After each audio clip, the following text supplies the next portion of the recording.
turn to the Gospel of Matthew and chapter 25.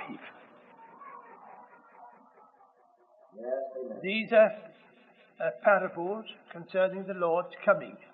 The parable of the virgins, the 5 wise and the 5 foolish, the parable of the pounds, not the pounds, the talents, and the last parable, the parable of the sheep and goats. Here we have 3 parables. The first one, it says that the virgins went out to meet the bridegroom, and they all slumbered and slept, and that has perplexed a lot of people. All slumbered. The wise ones slumbered and slept, as well as the foolish ones. They all slumbered and slept. Why? Well, that's the proper thing to do, to sleep. I hope to get some tonight. There's nothing wrong in sleeping, but you must sleep prepared. You see, that's where the foolish ones made a mistake. They had the lamps, but not sufficient oil. Now, before you can sleep, you have to be right with the Lord. If you're not converted, don't go to sleep tonight until you get converted. See, sleep when everything's right. They were right. They had oil in the lamps and they were ready. And all they needed was to be awakened in the morning. The bridegroom came and they went in with him to the marriage. That's parable number 1, in brief. I'm giving it to you very briefly tonight. The second parable, the parable of the talents. The one who gave to his servants, from verse 14, he went into the far country and delivered unto them his goods, and he gave unto some 5 talents, to other 2, to another 1. Told them to trade, and he that had 5 talents, he went and gained 5 more. That was good trading, wasn't it? The master thought it was. And he that had 2 talents, he made 2 more. And he that had 1 talent, he began by being discouraged. And what did he do but wrap his talent up, a napkin, and put it away. And when the master came to receive an account from the servant, and this is what happened. After a long time, verse 19, the Lord of those servants cometh and reckoneth with them. And he that had received 5 talents came and brought other 5 talents, saying, Lord, thou deliveredst unto me 5 talents. Behold, I have gained beside them 5 talents more. And the Lord said unto him, Well done. Won't that be lovely to hear that word? Yes. Well done, good and faithful servant. Thou hast been faithful over a few things. I will make thee ruler over many things. Yes. It's worth being faithful over a few things down here if we're going to be faithful over many things up there. Yes. The reward of the Lord is greater responsibility. If you manage your 5 talents very well, the Lord has something else for you up yonder. He also that received 2 talents came and said, Lord, thou deliveredst unto me 2 talents. Behold, I have gained 2 other talents beside them. And the Lord said unto him, Well done, good and faithful servant. Thou hast been faithful over a few things, I will make thee ruler over many. He said just the same to him as to the man with 5 talents. Don't be troubled if you're a 2-talent man. Beware if you're a 1-talent man. That's what we're coming to. And he that, verse 24, he which had received the 1 talent came and said said, Lord, I knew thee. Listen to this. The man who did the least talked the most. So isn't it? Those that do the least have the most to say. Lord, I knew thee. The other didn't say this. That thou art a hard man, reaping where thou hast not sown, and gathering where thou hast not strawed. And I was afraid, and went and hid thy talent in the earth. Lo, there thou hadst, that is thine. His Lord answered and said unto him, Thou wicked and slothful servant, thou knewest that I reap where I sowed not, and gather where I have not strawed. Thou oughtest therefore to have put my money into the exchanges, and then at my coming I should have received mine own with usury. Take therefore the talent from him, and give it unto him that hath 10 talents. For every one that hath, and to every one that hath shall be given, and he should have abundance. But from him that hath not shall be taken even that he hath. And cast ye the unprofitable servant into outer darkness. There shall be weeping and gnashing of teeth. So the Lord expects us to work. Can I give you a little reminiscence? That one of the advantages of growing old, you can look back a long way. Young people are always looking forward, what they're going to do when they're 20, what they hope to accomplish by the time they're 25, what they hope to be at 30. Always, a young person looks forward, a middle-aged man looks around, but an old person looks back. And if a person says, I remember, too often, you know he's getting on in years. Well, I do remember this, that I had a church in London. 1920 I took that church. I had churches in Birmingham before that, but a church in... There were 2 ladies in the church that came every Sunday night. And I thought, I must get all my people working. So we were having a tract distribution. I said to them, would you care to take some tracts? No, thank you.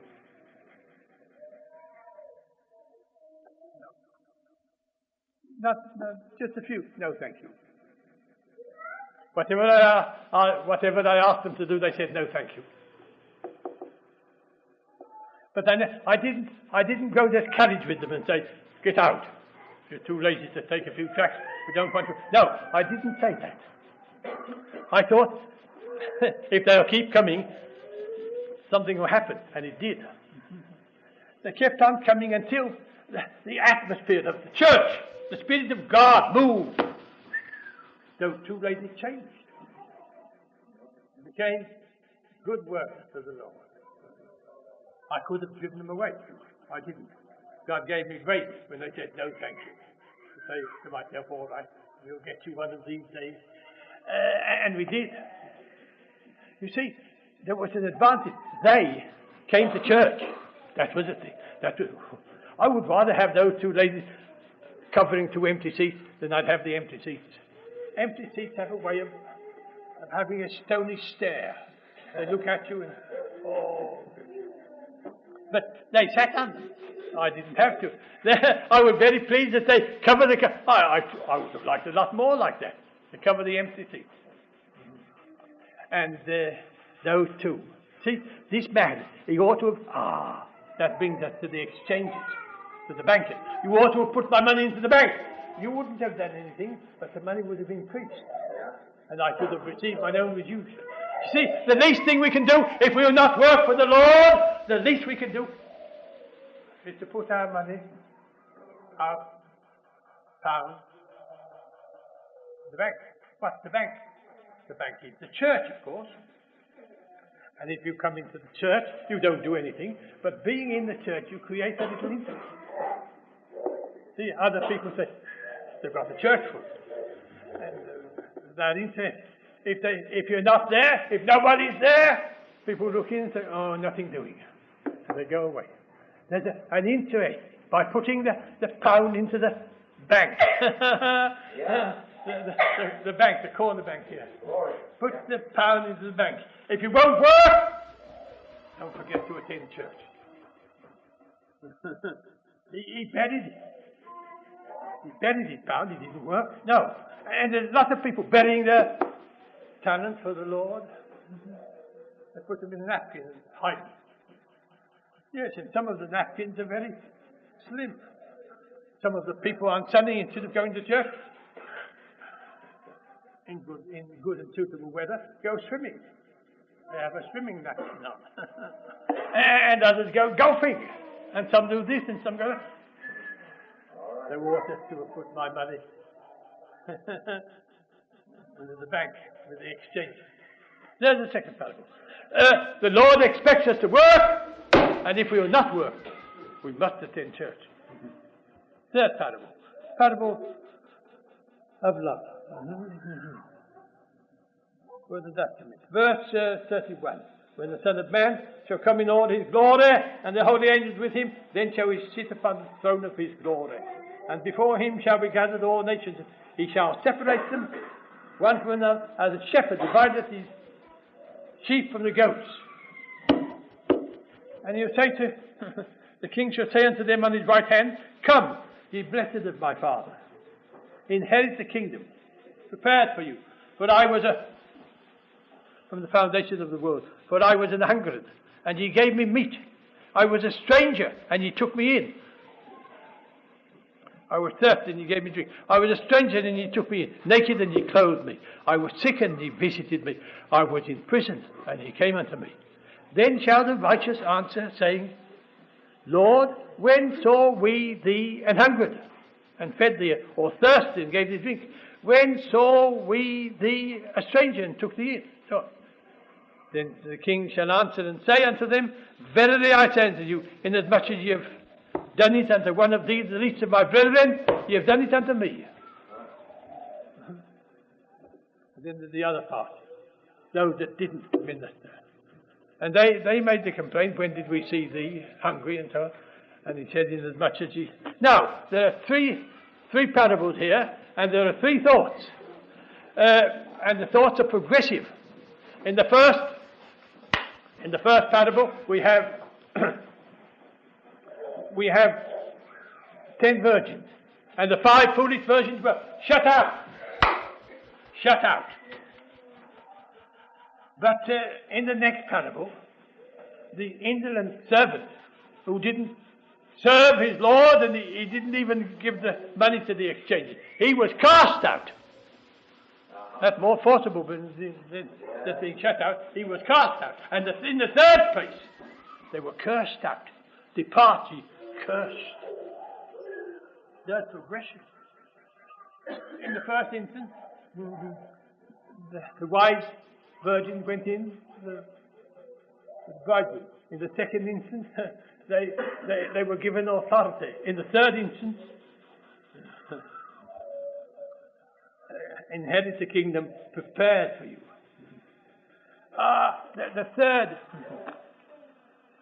The first parable has to do with what you possess of spiritual life.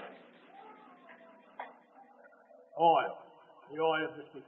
The second is what you do for Christ. And the third is whether you have the love of Christ. And you say, well, what does the love of God mean? It means an interest in others. An interest in others. We are born selfish. It's strange, but that's the way we were born. We draw from another, from our early teeth of necessity. And sometimes we never seem to lose that innate selfishness. But love is an interest in others. Love suffereth long and is kind. Our close with this little story, if you will allow it. It's called Nellie of the circus. Nellie was 22. She was born of circus people. Her father and mother were in circuses. Quite young in life, she wanted to be a lion tamer, of all things. And the parents said, well, if that's what you want to be, that's what you can be, if you can tame a lion. And she did quite well. And when she was 22, there was an advertisement for a lion tamer. She applied and got it. The circus had lost their lion tamer. A man named Mr. Rawson had been killed by a lion, and his wife said, Sir, I'll carry on the show. Well, said the circus manager, it's a little dangerous just to have one. Supposing something happened in the big cage, we've got to have another one. We must have two. And so he engaged Nellie. And Mrs. Rawson, when she heard that Nellie had been engaged, looked at her, said, You come to help me? Me? She said, you couldn't train a kitten. let alone these big cats. A girl with blue eyes, 22 years.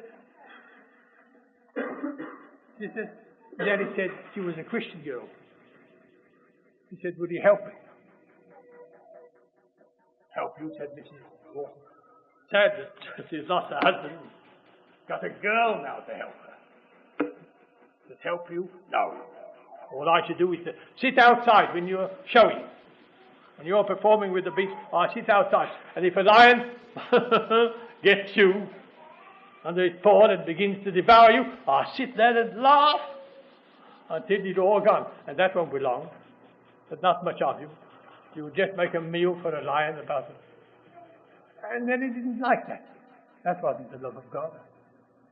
She expected, Mrs. Lawson was old enough to be her mother. She didn't expect her to say that to her.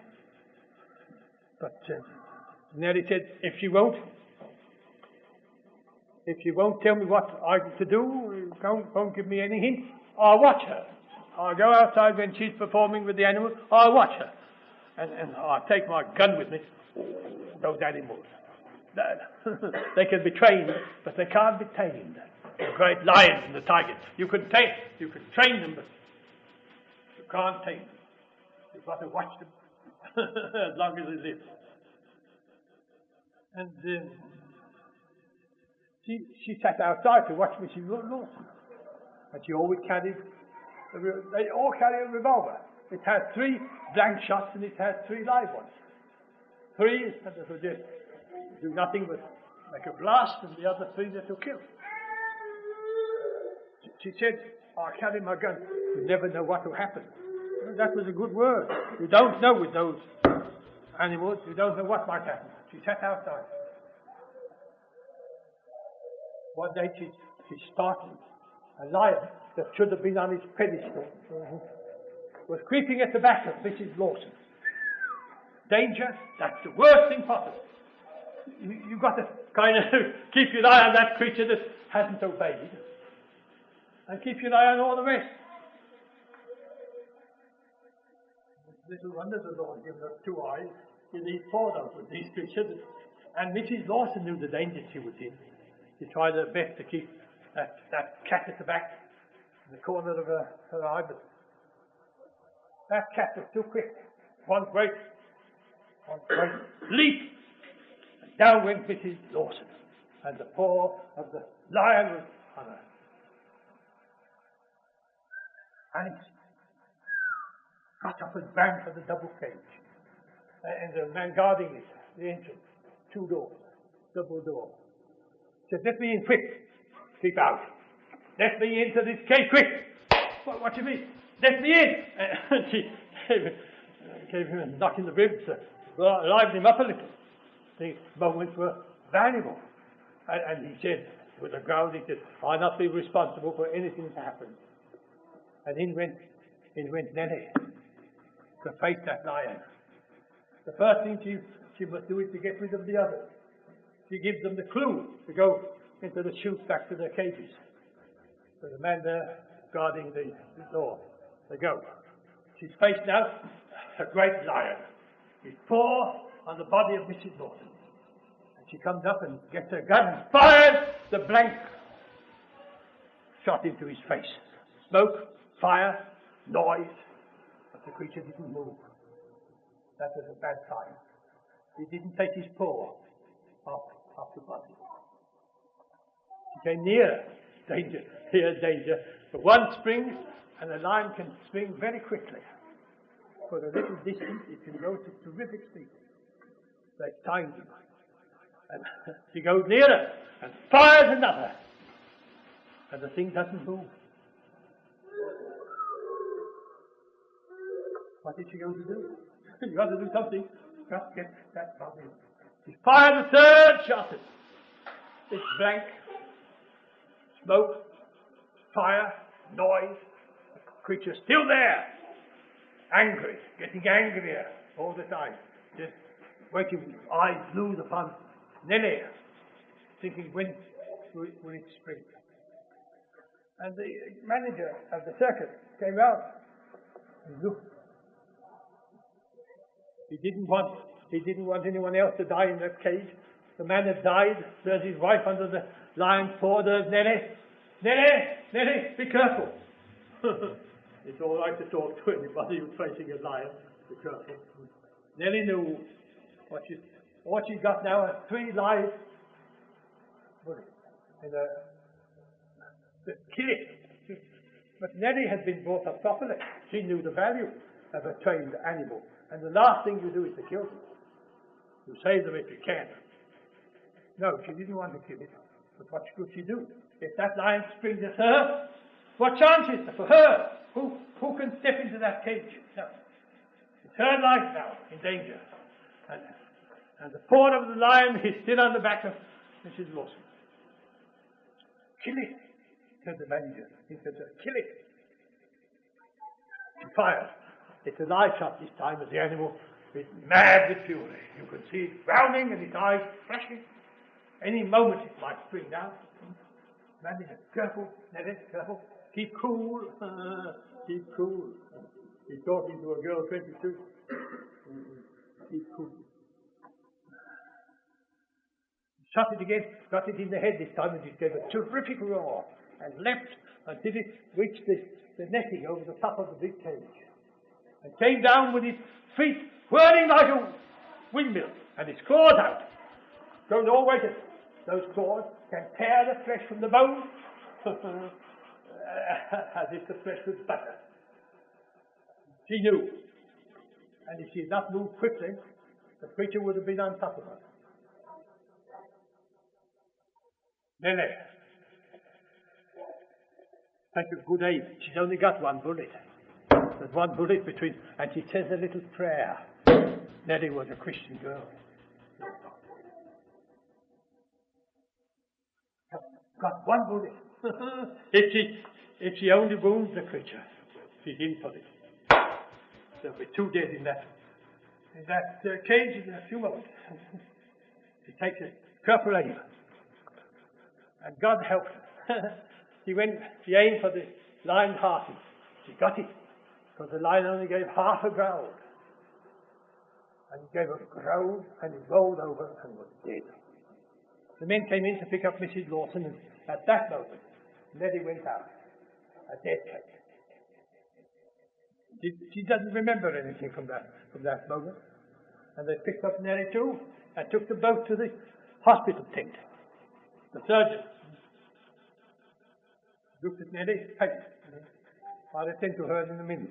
Mrs. Lawson, right. Get busy with her, save her life if I can. She's lost a lot of blood. Before Nellie came to consciousness, Mrs. Lawson said to a man, who's that in the next bed? That young lady saved your life. That kid? Yes. Saved me? Yes. You wouldn't be here if it were not for that lady. Saved me? Yes. You owe your life to her. What did she do? When you were under the paw of the lion, she emptied her revolver on that lion. And if she hadn't, you would have been dead. She saved my life. Yes. When she comes to consciousness, would you put my bed near to her? They were not far apart anyhow. And would you hold it up a little? I've got to kiss that angel. I will. I must. She says that Mrs. Lawson had held Nellie in contempt. Now, Nellie had done what the love of God suffered long and was kind. In spite of all, Mrs. Lawson had said that she would watch a lion devour Nellie and laugh till her sides were sore. Nellie didn't laugh. Nellie, at the risk of her own life, dashed into that cage and saved that woman. That's the love of God. And the love of God goes out to others. We're born selfish. That is, our interest must be met. We want what we want, and we must get it somehow. But those who have the love of God are thinking about others. It's always others. I was hungry and he fed me. I was thirsty and he gave me drink. And so, we've got to learn from these parables that the first requisite is to have something in the life before we sleep. The 5 foolish had nothing. The lamps were going out when they were wakened. The 5 wise had gone to sleep like the others. Yes, it's quite right to go to sleep. But don't go to sleep until you've got oil in your head. And as regards work, don't be afraid to work for the Lord. If you don't, the wise, the foolish version were shut out. But the man that wouldn't work was thrown out. Those that hadn't the love of God in their hearts were cursed out, departing, cursed into everlasting fire, prepared for the devil and his angels.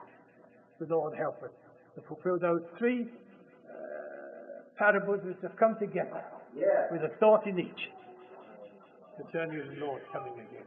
God bless. Hallelujah.